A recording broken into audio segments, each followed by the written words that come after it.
This is Mark Sobel, U.S. Chair, OMFIF.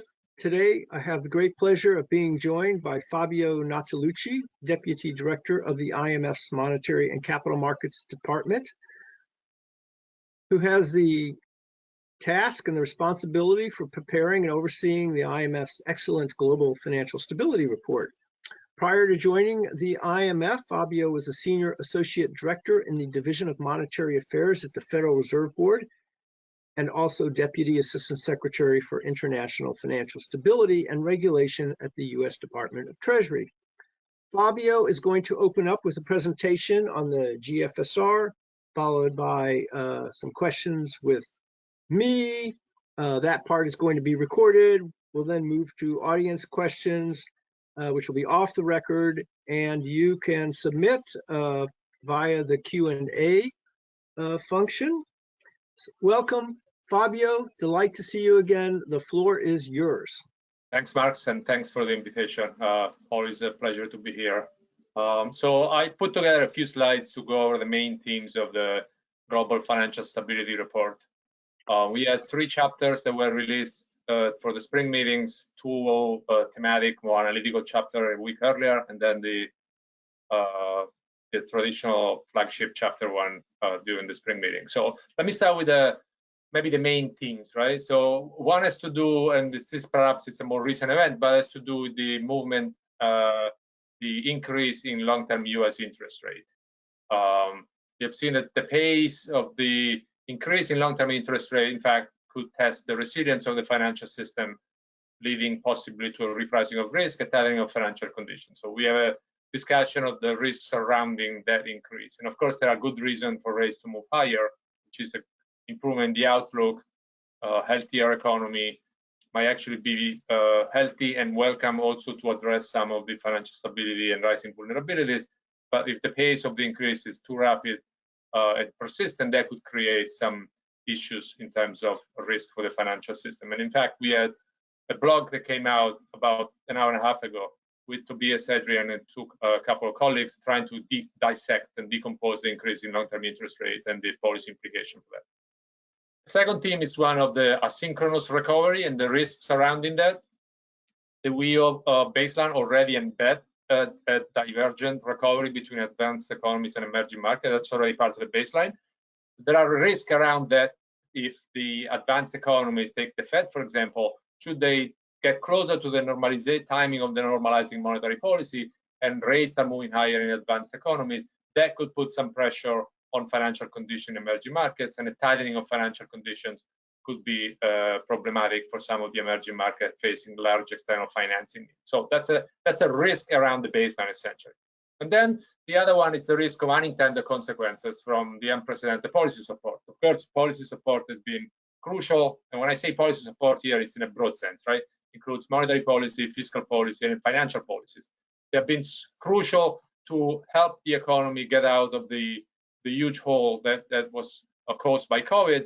But at the same time, there's a risk that there might be, together with the intended objectives, some unintended consequences in terms of stretch valuation and rising financial vulnerabilities. And so it's imperative the policymaker act to avoid that these vulnerabilities becomes legacy issues. So those are the main themes. So if we can move to the next slide, the starting point here is an assessment of where we are in terms of financial condition. So you can see that there was a sharp tightening early in 2020. Of course, not the same scale and size of the GFC more than 10 years ago, but significant tightening, particularly because it occurred over a very narrow period of time. And you also see how quickly those financial conditions turned easy, again, reflecting the unprecedented policy support, both in terms of timing, right? What the Fed, for example, has done in a month or so around the March 2020 when COVID hit. In the past, in the GFC, it took a number of quarters to do that, and also in terms of scale. Just to put a number on this, the increase in the G10 balance sheet has been about $10 trillion, and that number probably underestimates the scale of support because some of the facility, for example, at the Fed were not fully, the take-up was much smaller than what it could have been. So the support was essentially more substantive than just this number tell us. And the other numbers that perhaps it's interesting here is the scale of the fiscal support, right? We are talking about $16 trillion in between guarantees and actual income support for household and firms. And that compared to the discussion that we had, for example, here in the US during the Obama administration post-GFC. So scale and timing of policy support has been crucial. And what it shows here to the right is the left tail of the GDP distribution, what we call growth at risk. You can see how it fell to the in terms of historical perspective to the bottom percentile, and now is more or less in the middle of the historical distribution of the 5th percentile. Next slide, please. So let me start with the interest rates, which is perhaps the most timely issue that have been confronted over the last few weeks. We have seen a significant increase in long-term US interest rate. So if you compare to where we were in January 2020, which is the dotted line, and November 2020, so the last GFSR essentially with the dashed line, and then the solid line, that's where we are today. Starting with the US, you see there's been a significant increase in the long end of the US curve. The 10-year since the beginning of the year, for example, is up about 70 basis points. There's been some spillover to advanced economies. I plotted Germany here, but in both cases, the front end of the curve is well anchored, right? That's driven by monetary policy communication and the setting, the federal fund rate in the US, as well as the forward-looking communication about the expected path of policy. So what has moved is not the front end of the curve, say the first 2 years, but it's the long end of the curve. In emerging markets, by contrast, you see that there is also an increase in the front end of the curve. So not just long-term interest rate went up, but also the front end, because in some countries we actually have seen a tightening of monetary policy on concern about inflation or possibly depreciation of the currency. Now, a couple of ways to dissect the increase in rates is to look at decomposition between break-even, essentially inflation expectation, broadly defined, and the real rates. Then another one is between the path of policy and term premium. In terms of the break-even versus real rate, you can see that the nominal 2-year rates hasn't moved in the US, right? Even if you go back to essentially the beginning of the pandemic. And again, that's pinned down by the communication of monetary policy. So what you have seen is that break-even have come up, and that's in line with some the rebound of the economy, increasing oil prices. So mechanically, you see a massive decline in real rates, and that's why monetary policy is so accommodative. You have very, very negative real rates in the US, which are stimulative for the economy. In the long end of the curve, and I'm showing here the part between year 6 and year 10 of the 10-year tenor, you see that up to the fall of last year, the increase in the nominal rates was primarily driven by the break-even coming up. And then since early this year, the major driver of increasing nominal rates has been real rates. And real rates reflect a number of things. Obviously, the improved outlook of the economy also reflect an increase in the real risk premium, which is uncertainty associated with the outlook, with the fiscal position of the US, and possibly some uncertainty also surrounding the tapering of the asset purchase by the Federal Reserve. Right. So, and I don't have it here, but another way to do is decompose the 10-year between the expected path, which is the policy rate, expected policy rate, and the term premium. And you'll see that the major driver of increase is the nominal, is the term premium of the 10-year curve. Next slide, please.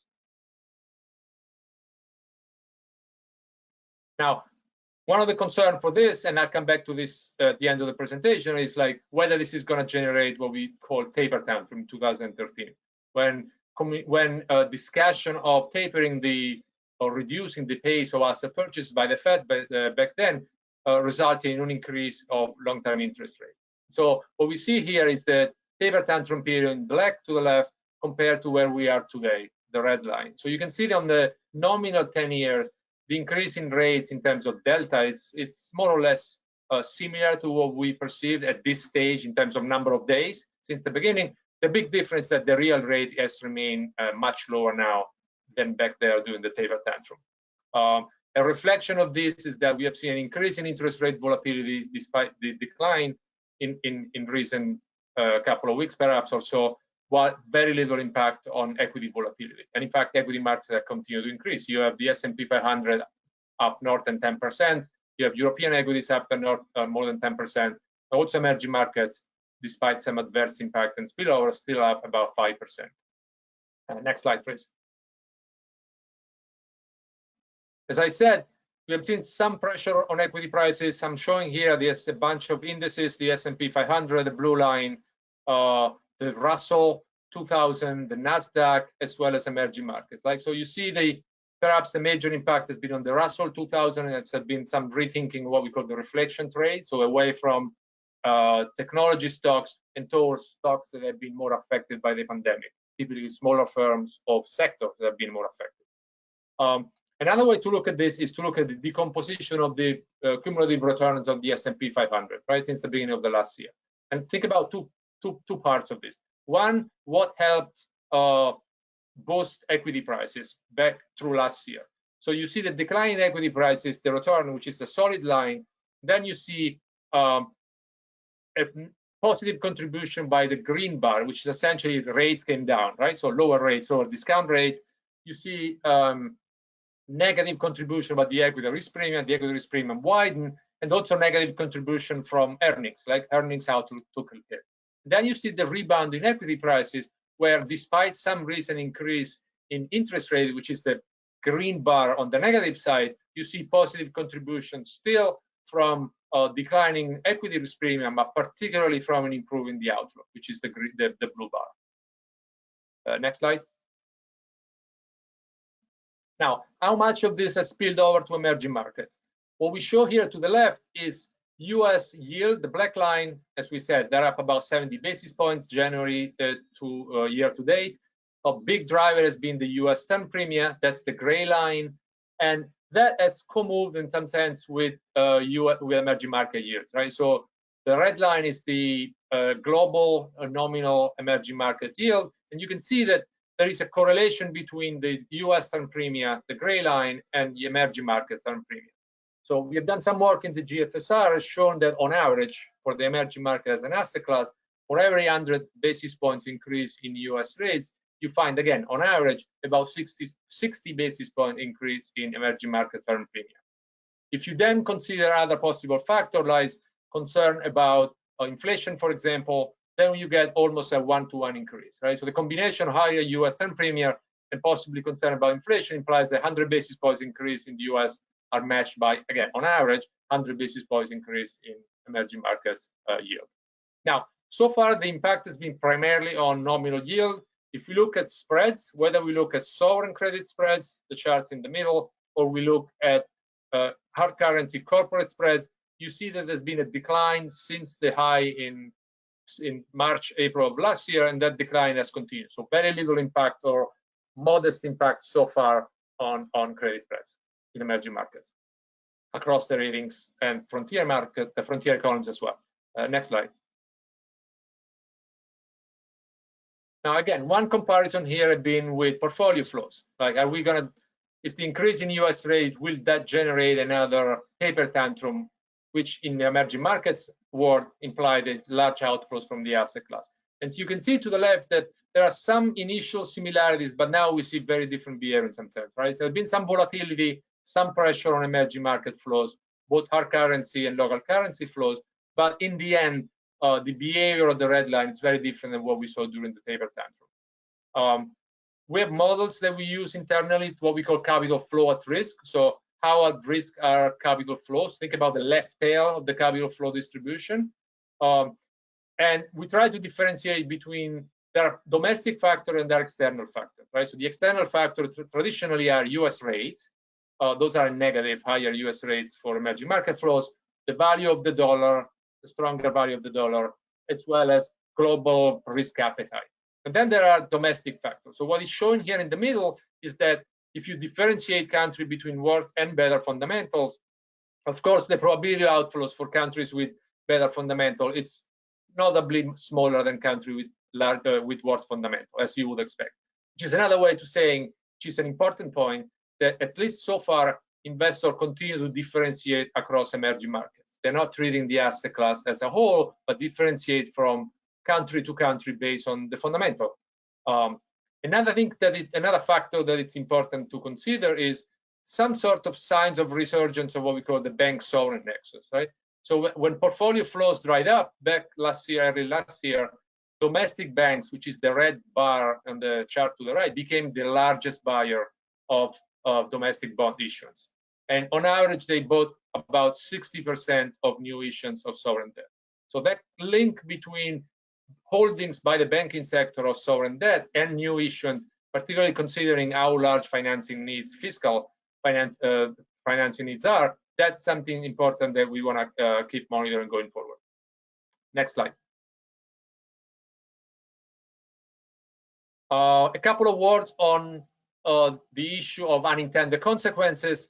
One of that is stretch valuation. So valuation, they are moving away from fundamentals. So maybe starting with the chart to the right, we have a bunch of models that try to look at how far, whether there is a gap essentially between the model implied valuation in the US equity market and what's currently being priced. And so the green line above zero implies that we are somewhat or meaningfully higher than what market models would imply. One of the main drivers here is dispersion, in the sense that considering how much uncertainty there is about the outlook and the earnings outlook, there should be a drag on equity valuation, and instead equity valuation have continued to move higher essentially since April of last year. That's what explains in part the gap between current valuation and model-based valuation. So stretch valuation, this is just an example, right? You could do similar work in credit markets. You would see, for example, that there is still, the spreads are too compressed relative to fundamentals. Now, one caveat here is, of course, what matters is not just the deviation from fundamentals, but another way to look at this is, what is the compensation I get from equities if my alternatives, if investing in bonds, for example. So if you compare the earning yields for global equities with, for example, a real bond, global bond, that gap between the earning yields and the real bond is still quite wide, even though it's been compressing, which is another way of saying, with rates so low and real rates so negative, equity valuation are still elevated, but still, relatively speaking, attractive compared to the risk-free alternative. So I think we need to take a balanced view here in terms of what models are telling us, whether models are able to completely and effectively incorporate the new policy world where we're in now, and what in terms of relative valuation where equities and risk assets are. Other couple of possible concern in terms of unintended consequences. One of them, picking the asset pension allocation to alternative assets and cash. You can see that on average, the investment in alternatives by pension fund has continued to increase quite notably through 2018-19. That means they are holding their nominal return target, and so to be able to hit those nominal return target, given what they're investing now and the return on cash, they are moving some of their asset or higher yielding but less liquid and riskier opportunities, and alternatives are just an example. And then another point that is worth making is going back to mid-February and the GameStop saga and the leverage retail investor episode here in the US, just to make the point that retail activities has increased quite a bit in the US. And if you go back to that episode in February, that teaches, in some sense, the dangerous combination of investing in equity valuation that may be stretched, at the same time also employed financial leverage, particularly if informed they are less non-linear like option instruments. Next slides. Maybe touching base on couple of the two chapters that we have, the thematic analytical chapter. One was about trying to provide a framework to think about corporate debt, right? Why should we care? Essentially, is the rise in corporate debt something systemic, something that we should be concerned from a financial stability perspective? The chart to the left start with some facts. You see that globally there's been a significant increase in corporate leverage, non-financial corporate leverage, between end of 19 and Q3 2020. Part of it explained by new debt. Of course, this is one way to address liquidity shortages, right? This is in some sense the positive side of the policy support. Markets reopened, at least large firms were able to tap markets, issue more, and rebuild their liquidity buffer. Part of it, though, it's also true to negative contribution of GDP, right? So negative growth. That pushed up the leverage in terms of debt to GDP, the GDP more than 10 percentage points. That's true across emerging markets and advanced economies, more or less. Then what the model does, the chapter does, trying to explain, first of all, to show that there is a link between easy financial condition and build-up of leverage, and two, that build-up of leverage on the back of easy financial condition can in fact adversely affect growth and risk. Again, think about the distribution of GDP growth, the left tail, the downside risk. And that's from a policy perspective, this is the important point. There is a trade-off, an intertemporal trade-off between the positive that you get in the short term and the negative that you get over the medium term, in the sense that easy financial condition, build up of leverage, reduce downside risk, and that's what it means when you see a positive line to the right, but also increase downside rate in the medium term. And that intertemporal trade-off between the positive or reduced downside risk in the short term and increased downside risk in the medium term, it's amplified when you are, for example, in a credit book. And so the chapter concludes saying that one way to ameliorate this intertemporal trade-off is the use of macroprudential policies, which essentially flatten this intertemporal trade-off in a way that is positive from a policy perspective. Next slide. We've done some work on corporates, so corporate solvency, trying to define this differentiate between liquidity, solvency, and viability. And so the chart to the left shows you the share of debt of firms with high solvency risk by sector, more affected or less affected by the pandemic. And you see that across the board for advanced economies and emerging markets, smaller firms are more affected, obviously, as you would expect, right? They only have access to bank credit. They are more affected by the pandemic, contact-intensive sectors, and the less diversified revenues. But importantly, in some sector, more affected sector, you see that also mid-sized firm or even large firm in some advanced economies could be affected in terms of solvency risk. And then the chart to the right tries to combine solvency risk with viability, which is a more forward-looking concept, and then shows you the share of firm with high solvency and high viability risk, which is the red bar. And interestingly, the share of firms of total debt in advanced economies for smaller firms with, again, high solvency risk, high viability risk, it's about 20% of debt. So it's a significant number.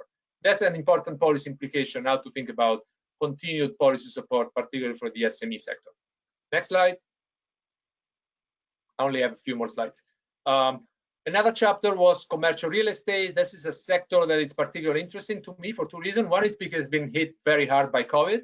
So you can see to the right how, for example, picking commercial real estate prices, you have a significant decline in commercial real estate prices, particularly in the United States, and particularly in sectors like retail and offices.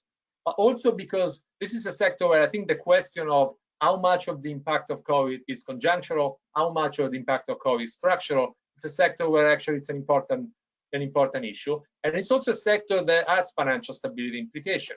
What we show in the chapter is that if there are this misalignment between commercial real estate price versus fundamental, that misalignment between CRE prices and fundamental can in fact increase downside risks to growth. And so the exercise we do in the middle, we say, what happens if you have a permanent shock to vacancy rates? What happens to commercial real estate? And you see that the median decline is about 10%, right? And so that's an implication for misalignment of CRE prices and consequently implication for financial stability. Financial stability in the CRE sector comes at least through two different channels. One is the exposure of bank, and that's what we show here to the right, showing the distribution of projected bank capital losses when there is a permanent shock to vacancy rate. It's much more important for banks that are more exposed to CRE, and they can have a significant impact on capital. The other transmission channel is what we have seen during the GFCs through the commercial mortgage-backed securities market, which is smaller than it was 10 years ago. There's been some measure to reduce the riskiness, like risk retention, for example, but it's still the size is still significant, and there are a number of institutional investors. They are not just US, but also with cross-border implications. So there's different channels to think about financial stability in the commercial real estate. Next chart, slide. So a couple more, and then I'm done on banks. With two questions on banks. One is what would be the bank behavior as we get out of COVID? So far, banks have not been part of the problem. They enter COVID with high capital levels, high liquidity, and so we haven't seen a financial crisis, which is an important difference with the GFC. But the question is more forward-looking. Will the banking sector lend into the recovery? And so using the bank lending survey from various central banks, what we show here that there is a number of banking sector.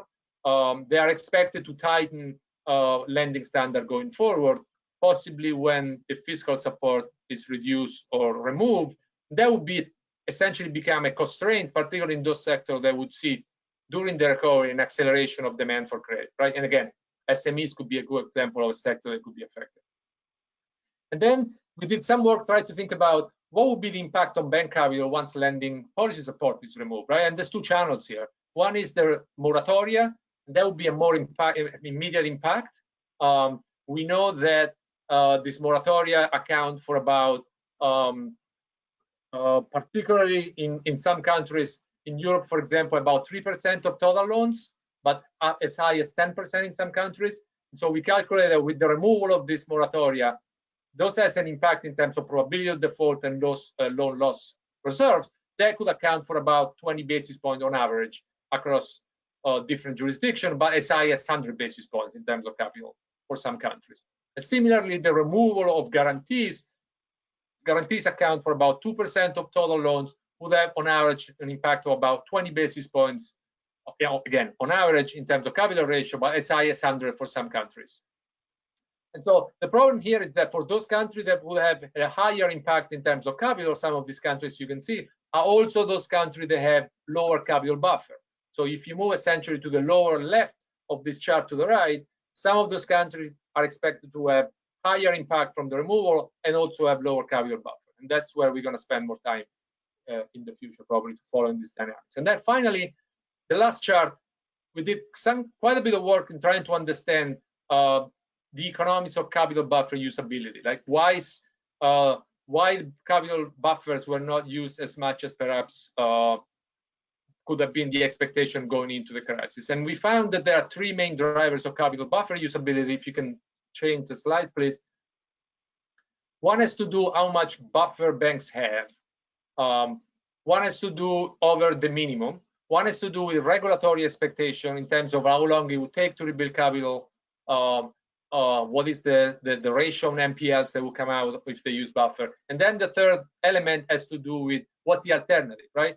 If this is my cost of capital, what would be the return on equity if I invest and use the buffer? And we found that we look at about 70 plus large banks accounting for 60% of market cap for these banks. And we found that only 5% of these banks essentially clear across the three hurdles that we have highlighted.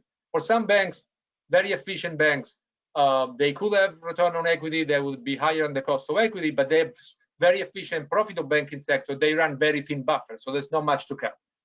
Other banking sector, perhaps less efficient, they run higher capital buffer, but their return on equity is not positive, is not favorable compared to the cost of equity, so there's no economics to go there. So again, this is not meant to criticize the framework. It's mostly to step into the debate of like, how can we improve the framework? How can make banks more incentivized to use some of this buffer? Trying to think about from the banking perspective, right? What is the economics of buffer usability? And I'll stop there, Mark. Thank you very much for that. Let's jump into some Q&A, and let's maybe if we hasten it along, we'll have time for quite a few audience questions, which are already beginning to come in. So you've highlighted highly accommodative financial conditions causing a reach for yield, stretched valuations, higher risk taking. This should surely raise financial stability concerns. Central banks have dual mandates, and to separate monetary policy from having to tackle financial stability concerns, you need strong microprudential supervision, but also macroprudential tools. Macroprudential tools are seen as wanting, a work in progress. In America, it's felt that macroprudential tools are not well filled out, and we have many risks that emanate from the non-bank sectors that are outside this domain of the Fed. So what more do you think is needed on macroprudential tools at the global level? And does the IMF have recommendations for the United States, and particularly the FSOC and the FCC? Let me start with the recommendation that we have, and then just move toward the macro-proof part, right? How we build those on the broader recommendation. The recommendation is the monetary policy should remain accommodative until central bank achieve their mandating objective, right? So the debate that we're seeing about concern about rising inflation, my personal view is that, of course, if inflation moves up too quickly, well above the target of the Fed becomes an issue, obviously. But some increase in inflation, we have been trying and looking for inflation for a decade now. So I think some increase of inflation, in fact, it's a positive thing, right? It reflects an improving outlook, so it should be welcome. And in fact, the Fed has modified, for example, here in the US, their framework to average inflation targeting, right? Make up some of the lost inflation over the past decade. So monetary policy, again, accommodative until central bank hit their target. We also say that, of course, we should now get out the crisis. We should foster the recovery, and one way to do that, from a fiscal policy perspective, is that fiscal policy should become more targeted through area of particular interest. I mentioned SMEs before, per specific sector. The third piece of this is that policymakers should start repairing balance sheet. An example could be the NPLs, for example, in some of the banking sector. And then from there we go to the macroprudential policy. I think we have moved we moved a little bit in a more toward a more proactive stance of macroprudential policy tools. The point is that we think there is a pressing need to act now to avoid a legacy of vulnerabilities, right? To avoid that these vulnerabilities that they're arising becomes a legacy issue that could adversely affect growth in the medium term. And so the point is that because there are lags between activation and implementation of macroprudential policy tool, we think the policymakers should actually take early action. In particular, they should tighten selected macroprudential policy tools to tackle pockets of elevated vulnerabilities. And the caveat here, which is important, they should avoid, though, to tighten the broad financial condition. Again, select the macroprudential policy tool, tackle specific pockets of vulnerabilities, but also avoid broad tightening of financial conditions that would be deleterious for the recovery. Now, of course, in some segment, you mentioned NBFIs, there are very few tools at all. So in that case, they should, in fact, urgently develop tools for that sector. And considering the challenges in designing, operationalizing macroprudential policy tools, they may want to think about whether there's a need to build buffer in other parts of the financial system. Now, when we move to the US, an example here, again, it's about the NBFI sector, right? So if you think that corporate debt is elevated, it's rising, you believe in the analysis I showed you before that it could be have an impact in terms of financial stability and downside risk, what can you do? What tools do we have now to address rising corporate debt when a big source of credit extension in the US comes from the non-bank financial sector as opposed to banks? In the US, all the debate has been about, in terms of FSOC, about entity versus activity designation. If you do that, you'll be able essentially to hit, say, for example, you're concerned about leverage finance, you'll be able, if you designate leverage finance, then you'll be able to cut across the different entities, right? Not just banks, but pension funds, insurance companies, CLOs, and so on. I think the issue here is that the US has a very fragmented regulatory landscape. And so to go toward an activity designation, you would need all the various agencies, not only the federal banking agencies, but also other agencies, including those that perhaps do not have a financial stability mandate and do not have tools to step in. Otherwise, the entity designation is not going to work. It's going to fall short exactly because of the fragmented regulatory landscape.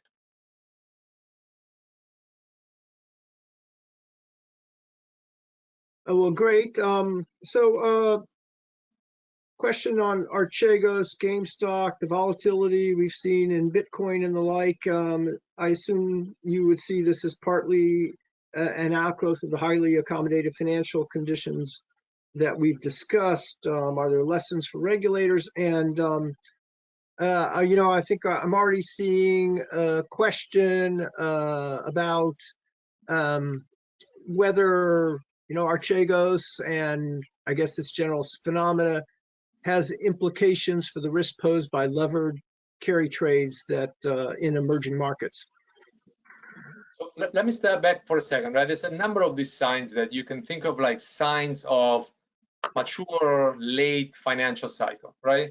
You have been looking at Bitcoin rising, for example.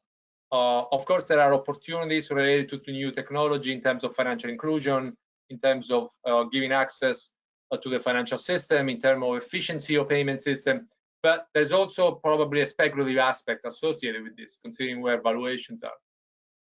If you look at leverage retail investor back in February in the GameStop, use of financial leverage, not just in the traditional form of the margin debt, but also in terms of use of options, for example, and then the Archegos example now. I think Those are signed. None of them has been systemic so far. Particularly the latest one, some banks have taken some hit in terms of losses, but they also have very high capital positions, so they probably be at least based on what we know now, they should be able to absorb those losses. So not systemic per se, again, based on what we know now. The issue is you put them together and then you start thinking like, okay, what is concerning here? The concerning to me is the combination of stretch valuation, one day combined with use of financial leverage, right? That's when you get these non-linearities. Even more pernicious that when the players involved reside in non-bank financial intermediation system. That's where regulators, supervisor, policymaker more generally do not have sometimes visibility, where data are still lacking. In some sense, if you think about total return swap or equity swap, the lack of visibility and availability of data, at least from the outside to the investor, is very reminiscent of the discussion that we had during the global financial crisis for leveraged loans, for example, right? And use of total return swap. So on that, I think progress has been very, very slow, if at all. And then the fourth component is not just stretch valuation, use of financial leverage in the NBFI sector, is that somehow there is a link back to the banking sector, right? So there's this interconnectedness between the NBFI entities themselves and back to the banking sector, to the back door. In this case was the prime brokerage account. That to me is the concerning part. All this combination that create and raise question about financial stability. Now, what are the policy implications? One, of course, clearly there are a number of questions about bank risk management practices, particularly at some of these prime brokerage entities. There is an issue about data availability. I mentioned total return swap and what's available or not, particularly for trades that are not bilateral trades. There are issues about disclosure, whether some of these hedge fund and family office should in fact disclose more than what they do. And finally, to me, it's also important to emphasize the point that given that we are in this very low interest rate environment, very accommodated financial condition, lots of liquidity, it is important that supervisor and regulator pay close attention to the signs of excesses, especially if we think that this environment will continue for the foreseeable future. Great. Well, I had intended to ask you an emerging market question in light of higher U.S. rates. So you've covered that a little bit, but just to be very brief, you know, we talk about comparisons with the taper tantrum, but of course we haven't started the taper yet, so it's a taperless question at this point. Yeah. Powell has made it very clear they're going to remain accommodative for quite a while. The reason rates are going up is because we have higher U.S. growth, which is beneficial to emerging markets, and I think some of the IMS work shows that that can be that can exceed the financing costs. And then we always talk about emerging markets as an asset class, but you know, I always think you need to differentiate because there are just too many emerging markets with different situations. There's push factors, pull factors, FDI flows, portfolio flows, and then you have solid performers, and then you have countries like Argentina and Turkey that are more idiosyncratic. When I put it all together, I basically think that the situation, we're in far better shape, and that we should be comforted by the base case, though vigilant, as you say. If you had to put it all together in just 2 sentences, is that where you come out? I think I totally agree, right? So I think I want to again stress out that rates moving higher for good reason, it's a good thing. It's a welcome, healthy thing, right? If it reflects growth, if it reflects also can relieve some of this pressure that could have financial stability implications. The concern is when you have a rapid, persistent increase in rates, right? As we have seen a few weeks ago, often driven by term premium. That's where you would see an impact on emerging markets. I think the IMF, the two line of work are complementary, right? One says if you have strong growth in the US, that's positive for emerging markets.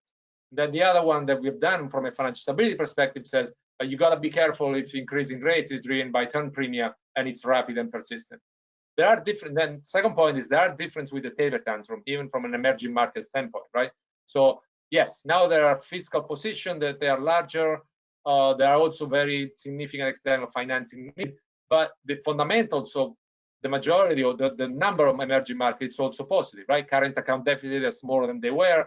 The FX reserve position is better, and also yes, we have seen very large portfolio flows, particularly record high in Q4. But that is on the heel of very, very large outflows, right? So we are in a different position than where we were back then.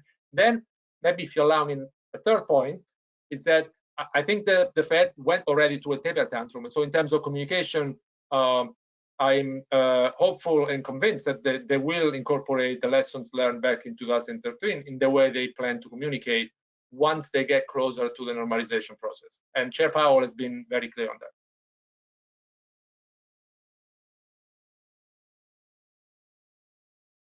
Okay, thank you for that. So we have questions coming in from the audience. So I just want to ask you two last questions quickly. Since we've talked about the US and emerging markets, we should talk about Europe and China a little bit. So European banks, price book ratio still below 1. You showed us the chart about sovereign debt purchases by banks increasing. Any comments? So I would say in terms of banks, right? So there are two aspects of this. Like one is like structural issues, and some of these structural issues predate COVID, right? So some of the pressure on profitability, they were already evident before COVID. All the debate about the banking system having too many branches, over branching, and some of the profitability, very much dependence on net interest margin, those were predating COVID. Now there are also conjunctural issues like the interest rate environment, negative interest rate, that doesn't help either. And there are also other future possible profitability pressure coming from fintech. That doesn't apply just to Europe, applies to banking sector globally. But that's another factor that will put downward pressure on profitability. To me, the point is, and I mentioned some of these other conjunctural issues that they may face once the guarantee and moratoria get removed. To me, the ingredient number one that Europe need and the banks will benefit immensely is growth. Growth is the ingredient number one for financial stability. That applies to Europe, applies to the US, applies to China, applies to emerging markets, right? So it's really important. This is why it's so important that you get growth back in Europe as well. That would be the first ingredient that I think it's important to help and push up valuation in European banking. Okay, just to fill out the picture, China, we've seen as having a weak banking system, a lot of loans to SOEs. They've doubled down a bit on the status model to cope with the pandemic. Are you concerned about leverage, shadow banking in China? So what? A complicated area, but can you just give us a quick 1-minute snapshot? What are the IMF's chief concerns on the Chinese financial system? Yeah, so China has recovered very quickly, right? It was the first one to go into the COVID, and they came out very strongly. That's the theme a little bit of both the WE and the GFSR, right? This synchronous multi-speed recovery driven by the US and China. Policy support has been crucial, maybe less monetary policy than other, but clearly, obviously, strong fiscal policy support. It's boosted the recovery, also led to increase in both government and corporate debt. Just looking at the corporates, for example, more the large corporate credit has gone largely to borrowers with weak debt service capacity. So there's concern about default risk. You've seen equity valuation being stretched in some sector. Now, here the point is like the financial conditions going forward may become less favorable. There are expectation of policy tightening and also uncertainty about the implicit guarantee, right? You can look at the Warong asset management development in recent days. So the authorities have shifted, clearly signaled that they will shift, and they are shifting toward containment of financial risk, which I think it's a positive signal, and also introduce measures to impose discipline on banks, local governments, and property developers. Now, we see some signs of strains, for example, tightening of financial conditions for the weaker, smaller banks. We have seen a number of SOE default in Q4. So those are a sign that clearly they need to pay attention to. The big policy part, I think, here is one, that there is a linkage still between local governments, firms, and bank vulnerabilities that could amplify a tightening of financial conditions. So addressing the linkage is crucial. And one way to do this is addressing implicit guarantee. And so the Chinese authorities face a very delicate but urgent challenge in trying to unwind implicit guarantees so that they don't put growth at risk in the medium term. Well, great. So thank you, Fabio Natolucci, for all of that.